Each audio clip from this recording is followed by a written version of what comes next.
everyone. I'm Harpreet Singh, welcoming you to the Future of Work Pioneers podcast.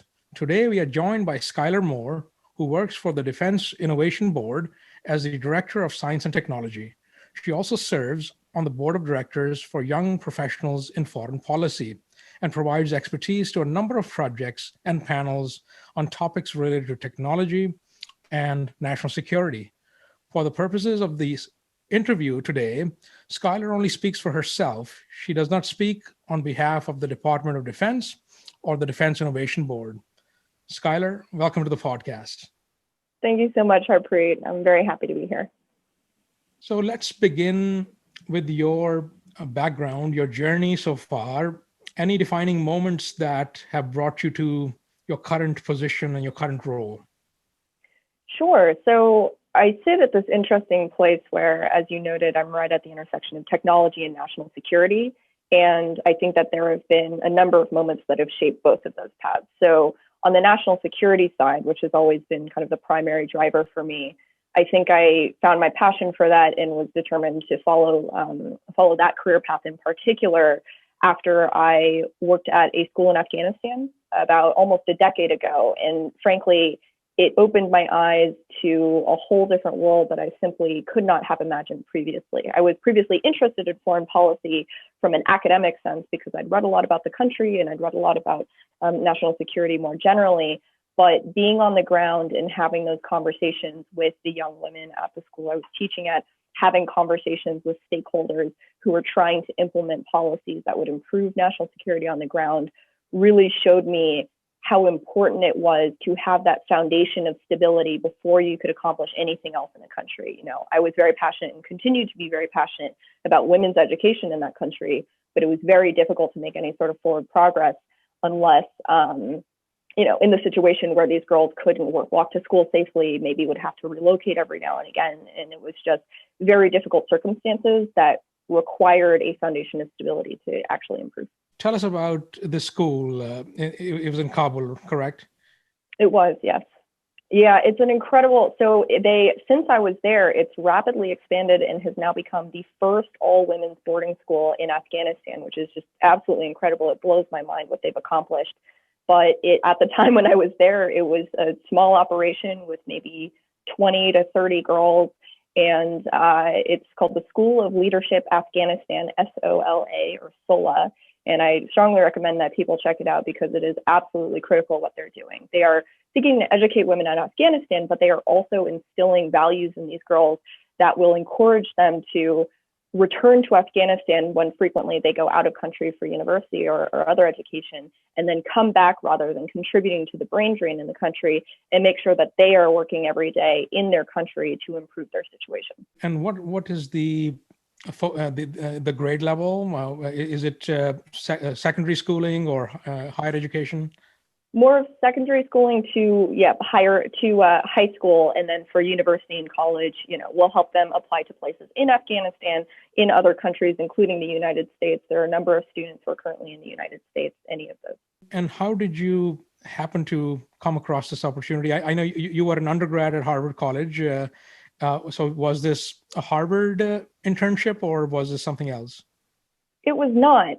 It wasn't actually formally organized by anyone, which gave my parents a lot of anxiety, as you can imagine. It was just something that I latched onto and I just couldn't let go of. So the year prior to my going to Afghanistan, I took a year off to work. I had injured myself doing the sports that I was at Harvard doing, and then was able to work at a variety of really interesting places where my mentors, for the most part, had experience working in Afghanistan. It was just this odd kind of serendipitous event where I started reading very heavily about the country. I became very interested and just continued to read and educate myself until I hit a point where I thought, this is not sufficient. I can read about this as much as I want, but there will always be this pocket of information that's missing if I don't actually go there and retrieve it myself.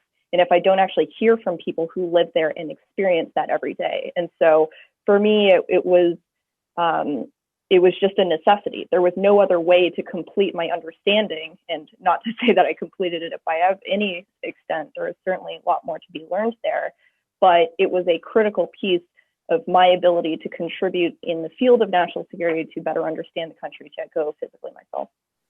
And can you give us a sense of what the curriculum looks like at a place like that? Sure. So frankly, much of it is a traditional curriculum where you have English, history, science, etc. I taught history lessons, and then eventually I began teaching self-defense lessons because I discovered, so I have a background in self-defense, I have a black belt in wushu, and I realized that the girls really could benefit from that because they were living in an environment that was very unsafe. And so eventually I transitioned much more to that side of teaching. But beyond that, I mean, it was very much like any school in the United States. They tended to focus more, of course, on the leadership side of things and trying to make sure that any class had that perspective or that purview on it to make sure that the girls were focused on that. But other than that, it was very traditional. Mm-hmm. So let's talk about the Defense Innovation Board and its mission. Happy to. Yep. So I currently work at the Defense Innovation Board. As you stated at the beginning, I'll probably just repeat this a few times. I speak for myself. I don't speak for the Defense Innovation Board or the Department of Defense. But the organization is an independent advisory board that provides recommendations to the Secretary of Defense and the Undersecretary for Research and Engineering. And the intent of the organization is to find those innovative best practices that exist outside of DoD, whether they be in technology, workforce, or organizational structure, and bring in those practices where they are applicable to DoD. And I do put a heavy emphasis on where they are applicable to DoD, because of course, there are cases where that isn't actually true. And so that's the main priority of our organization. We try to maintain some distance, both from our private sector ties and from DoD, to make sure that we are being objective in what we're putting forward as recommendations. But we really enjoy our work and we do our best to support the department. And so you said it acts independently. So is this entity part of the DoD or does it sit somewhere else? Yep. So it is technically part of the DoD. It is underneath the Undersecretariat for Research and Engineering in DoD. There are a number of federal advisory committees that exist both across DoD and all of federal government. So again, we're technically underneath the organization that we serve. We just, in terms of the ways that we interact with the organization, we try to maintain some distance for objectivity. So on the show, we've been exploring the theme of innovation across DoD over the past couple of months. So how does the Defense Innovation Board function within the larger ecosystem when it comes to innovation? So there are a couple of ways that we interface. So one is as a ground truth provider of information about what those best practices are from outside of DoD. So in a weird way, similar to the reasons that I went directly to Afghanistan to collect information about it, similarly, we have gone directly to private sector, academia, and research to have those experts who now sit on our board be able to tell us the ground truth of what best practices are on the outside. So that's kind of one main function. The next is that when we provide those recommendations, we can serve as an honest broker of sorts in the building because we both have our expertise from our board, but then we also maintain really close connections with the innovation community in DoD so that we can find the right people who either own the challenge area or area of opportunity that we have identified and can act on it, because we as the board cannot implement any of the recommendations that we put forward ourselves. However, we can serve as the bridge for all of the different people in DoD who might own parts of the problem and need to work together to fix it. And then the last piece of what we can do is serve as a platform for DoD in general. You know, we have some fairly high profile folks on our board who are able to elevate both the challenges and successes of DoD. And we do try to do both, where either there is a warfighter that is facing an intractable problem that they need support on, or someone's doing fantastic work and the rest of the department should take note and learn the lessons from that. Those are the three areas I think we can help best. Mm-hmm. And can you describe your day-to-day role and what are you engaged in personally, and maybe give us some examples of the kind of work that is going on? Absolutely. So in terms of the day-to-day, I think, in terms of percentages, there is about 5% that really goes towards just pure analysis and research. Because ultimately, we've discovered there is a specific challenge and we want to unpack it and create a framework for it so that we can attack it in an organized way.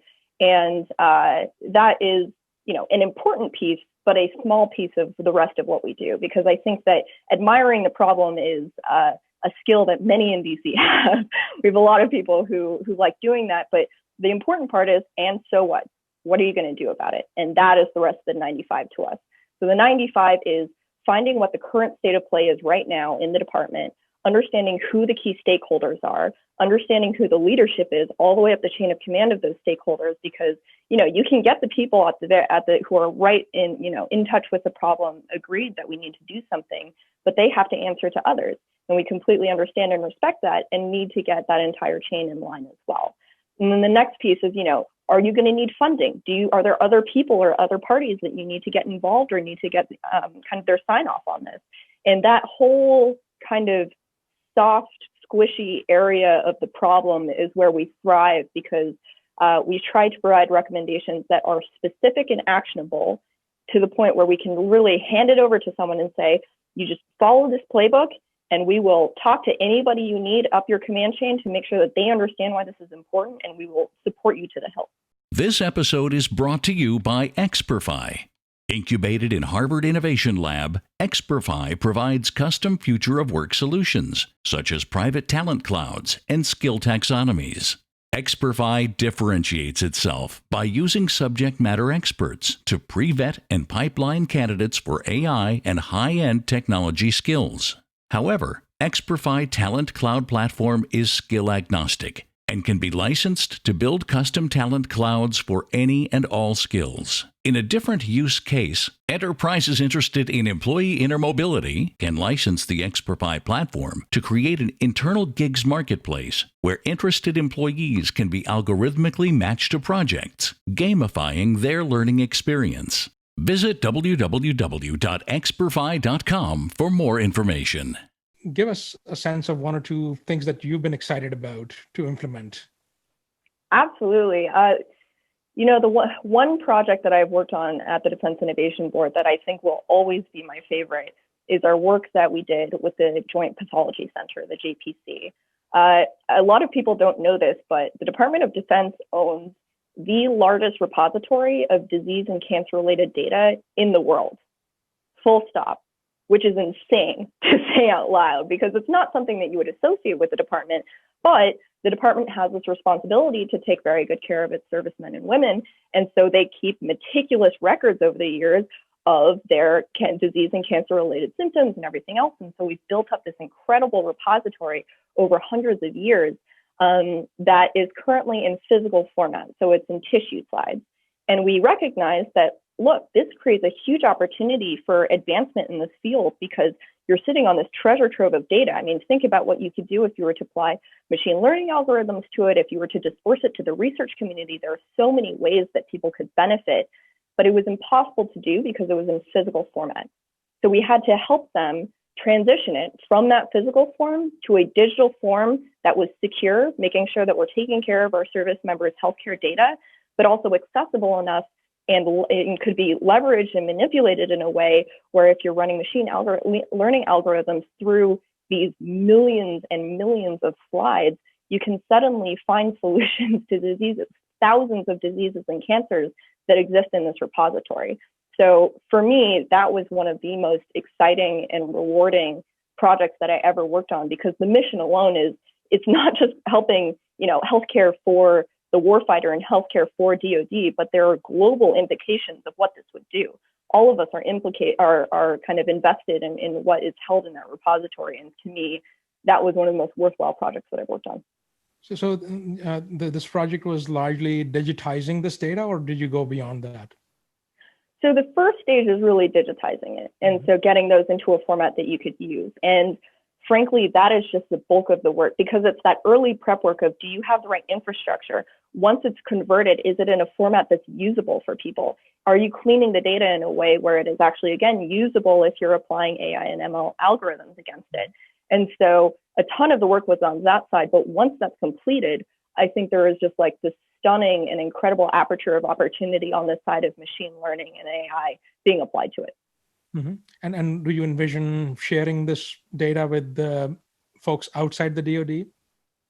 So I think it's gonna depend on the circumstance, right? So there's some data that is less sensitive than others. So, some of the service members that are still alive and in the force have their healthcare data that's in there. That's something that's very sensitive, and we need to make sure that we're taking all the right precautions. There are ways to de-identify data, but again, we would just want to make absolutely certain that there was no risk of either an individual service member being compromised or in aggregate something about our force being compromised.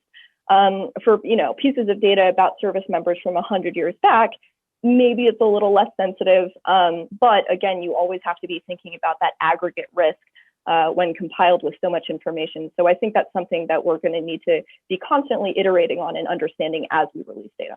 Mm-hmm. So let's talk about future work. How do you think about future work in the context of the work you're doing? So we do a lot of work focused on what we call workforce behavior and culture. Those are kind of the three main pieces of it. And it's such a challenge in the department because it is simply such a large organization. Relative to companies, we are a 3 million person organization. Like, everyone take a collective breath in for whoever's in HR and something else in a company. I mean, it's just the scale is really hard to comprehend. And to that extent, it requires a balance of grassroots and top-down support and organization to get that workforce behavior and culture piece right. And the challenge is that for such a large organization, frequently you just create intensive structures to ensure organization because it's enormous. However, those can sometimes limit creativity, innovation, everything else that my organization holds dear and is trying to push forward. And so we are trying to work with the department to help them understand how you can both manage a massive organization, but also allow that creativity and innovation to flow from all quarters, whether it's from the warfighter out in the field or whether it's leadership in the Pentagon. Any of those folks should be able and can and should push forward those ideas in a safe environment that allows good ideas to float to the top.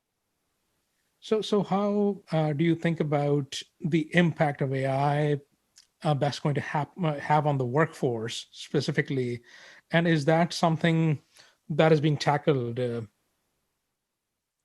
Yeah, so I think that there are a couple of ways of attacking that question. I think that one is, the impact at a very early level is going to be education and training. And it is going to require a substantive and dedicated approach to educating and training, not just people who are specifically working with AI-enabled systems, but the broader workforce. People working in policy are going to need to understand this if they are going to make productive policy that's going to support the people who are then using them.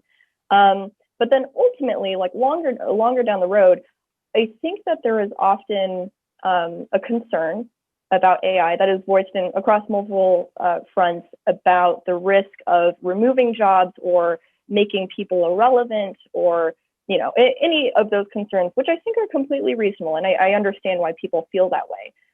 I think that there is another way of thinking about it where it will lift the burden of certain tasks off of everyone's plate. And it will open up that piece of your plate to devote to any number of creative options and activities. And that's what makes me really excited about it, because it's about, for the most part, AI systems are going to help you with that kind of dirty, dull, kind of repetitive task, whether it's back office, anything else, and lift that all off your brain so that you can actually dedicate yourself to that broader creative energy that makes humans so unique. And absolutely, there is the goal that, AI-enabled systems will ultimately be able to fill more of that creative role. But that's a really difficult problem to wrestle with that many folks in the AI technology field are not quite, are still wrapping their hands around. And so for the most part, humans, that responsibility falls on us. And so to the extent that we have more time to do that, that is fantastic news in my view. Yeah. And the idea that the repetitive tasks are being automated and they're being taken off our plate gives rise to this question that do we have the skills that are necessary to be creative? Do we have those essential skills that'll be necessary to do the problem solving that we need to do, right? These kind of skills come from very different kind of training, right? The study of humanities, liberal arts, things that we generally don't think about. right? So when we think of AI, Absolutely. it's actually something else we need to prepare for, and the tools are somewhere else. Yes, absolutely. And I love the direction that you're taking that, because I think that, to me, the future of the workforce is interdisciplinary at its core. And the reason for that is exactly what you're describing about that baseline skill set that you need to have of cultivating creativity comes from being invested in a lot of different fields. And I don't mean that you do electrical engineering and chemical engineering. I mean, you do like electrical engineering and the arts, and you sculpt on the side. And it sounds silly for me to say it out loud, but I really genuinely believe that it requires investment across multiple different fields to spark ideas that you simply cannot have if you stay in a very narrow lane. And so that is what will prepare you best for a future world where part of your plate has been cleared by AI-enabled systems, and you need to have this exquisite capability to be creative. And, you know, it doesn't mean that you have to be an expert in machine learning. It means that you need to be more creative. I'm going to ask my colleague, Adam Wood, to join the conversation. Hey, Scott, Adam. how are you? Doing well. How are you? Fantastic. So you just touched on basically what we would differentiate as cognitive routinized skills versus cognitive non-routinized skills to augment the workforce, right? And I love where you were going with that. So just a bit of a transition. Is there anything, what are some of the things that the DoD is doing or could be doing right now to help with that transition, building or advancing an agile workforce? So can you talk to me a little bit more about what you mean by agile workforce? Yeah. So, for example, we were talking about the skills that are necessary, multidisciplinary, in the interplay, say between engineering and understanding what the economics behind that would be, or what the policy and legal implications could be relative to the economics, and then actually standing something up.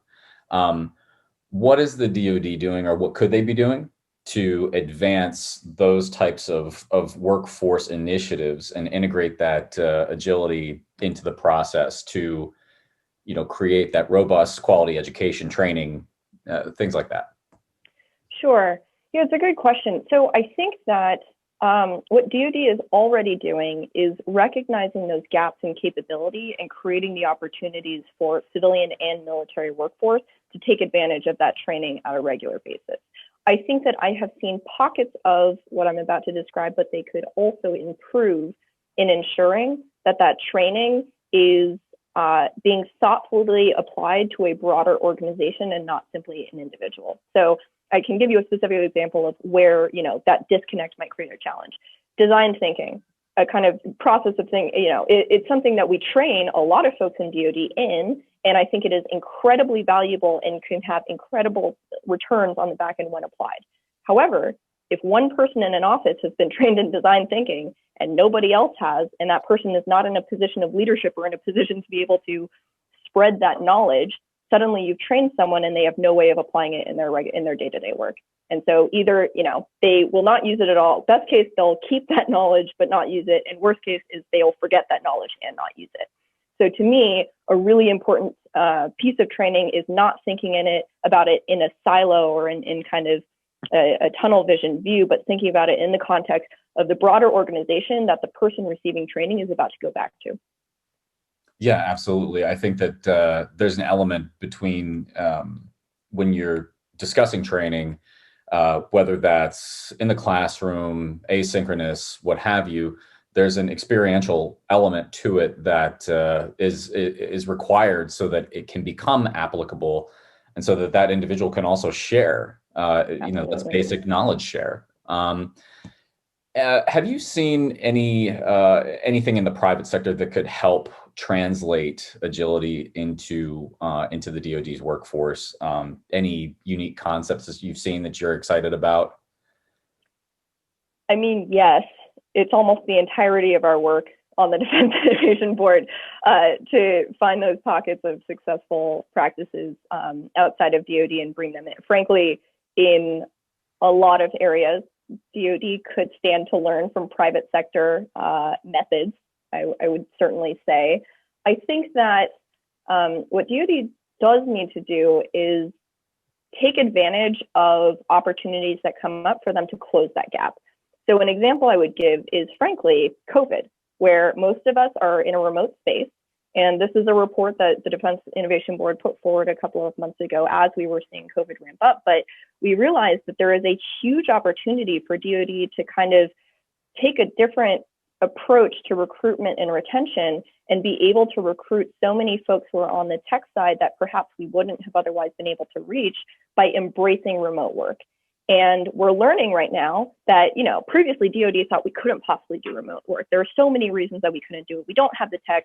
We have classified issues. We have all sorts of issues.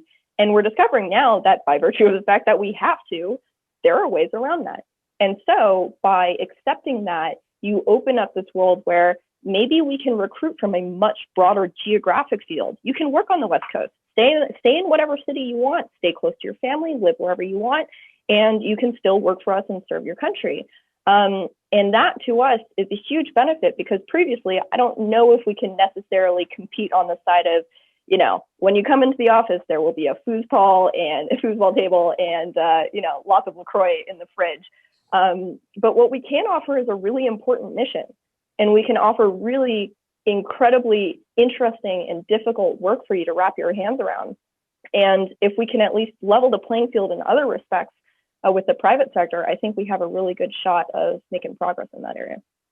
I completely agree with you. I think the purpose-driven mission is something that not only the department, but I think the federal government writ large really is something that they do well. And the people that it attracts, have those shared values. And that's what drives that innovation forward as well.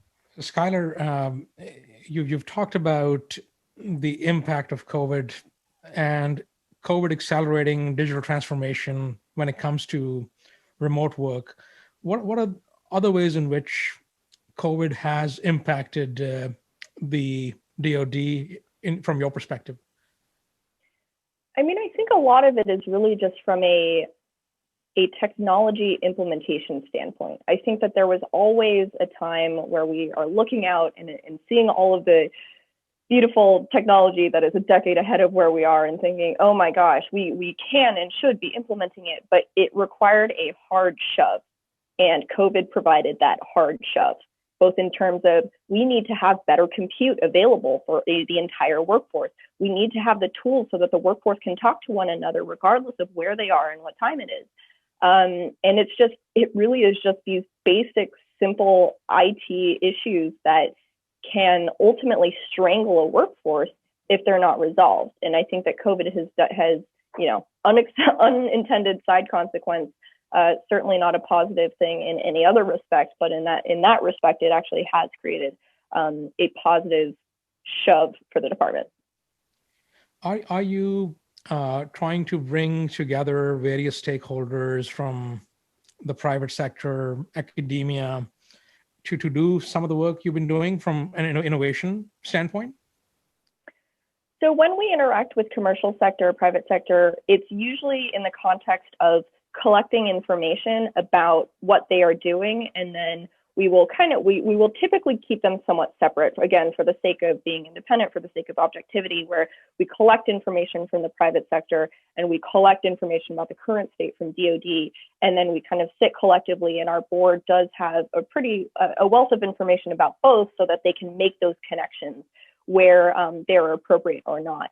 An example of that is that among other projects, we're looking at AI test and evaluation and what best practices exist around there to ensure that you fully understand risk and performance metrics for both of those. And, we've had conversations with commercial sector, we've had conversations with DoD. I think a lot of people are thinking about this, but not necessarily talking to one another about it. And we discovered that, frankly, both DoD and commercial sector do not have some sort of exquisite best practice that's applicable to any AI-enabled system or application that can be shared with one another. Everyone is really struggling with the same problems. And so to us, that means we continue to have those conversations with commercial sector because we believe that they do play a critical role in feeding best practices to the department, but also it means that DoD needs to really buckle down and decide, okay, there's no, the private sector cavalry is not coming to save anything. We need to also invest in this ourselves, and we need to work on this ourselves. Any parting words for our audience?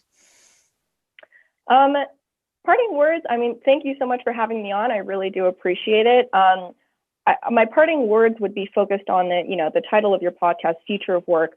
I think that workforce challenges are something that are fundamental, and I think folks understand that, but easily pushed to the side. I think it's hard to measure progress on workforce issues, to quantify them and show to whoever you're presenting to, look, we made progress on culture. Our culture is X units better. And so for that reason, sometimes people just give up and let it fall to the side, or say, you know what, for another day, for another day, for another day. And particularly in an environment like COVID, where you are stretching the limits of a team and their ability to connect with one another and to an organization, it is critical to focus on your workforce, both in terms of giving them the resources they need, giving them the organizational structure they need, while allowing them to be creative and innovative on their own, and just ensuring that that is a priority for your organization, because if you let it sit too long, it will strangle your mission. Thank you, Schuyler, for your time today. Thank you so much, Harpreet. Really appreciate it.